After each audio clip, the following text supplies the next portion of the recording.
এই তোমরা সব কি করছো? বাইরে প্রচন্ড বৃষ্টি সারাদিন ধরে, তো বাইরে তো ফুচকা খেতে যেতে পারছি না, প্রচন্ড সন্ধ্যাবেলা থেকে ফুচকা খেতে ইচ্ছা করছিল, তাই আমি ঘরেই ফুচকা বানিয়েছি। এই দেখো, আমি আর বাবু খাবো, তুমি খাবে? না আমি খাবো না গো। কেন, একটা টেস্ট করে দেখো, কি মনে হচ্ছে আমি কি খারাপ বানিয়েছি নাকি? খারাপ আচ্ছা বানালেও কিছু হবে না, একটা টেস্ট করে দেখবে, ঠিক আছে? আচ্ছা খাবো। বাবু একটা প্রথমে টেস্ট করে দেখো না কেমন হয়েছে।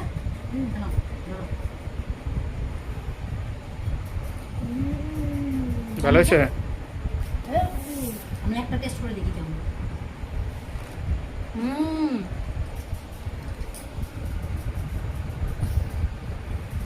দারুণ হয়েছে। কি করবো, বাইরে ফুচকা খেতে যেতে পারছি না, ওই জন্য ঘরেই সরঞ্জাম জোগাড়জান্তি করা হয়েছে। এরা একটা টেস্ট করে দাও কেমন হয়েছে।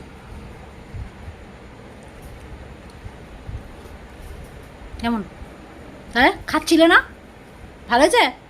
ভালো হয়েছে, দারুণ। যদি তোমাদের কার কার ফুচকা খেতে ইচ্ছা করছে কমেন্ট করো, আমাদের বাড়িতে চলে আসো তোমরা সবাই, আর আমরা সবাই মিলে একসাথে ফুচকা খাবো, ঠিক আছে?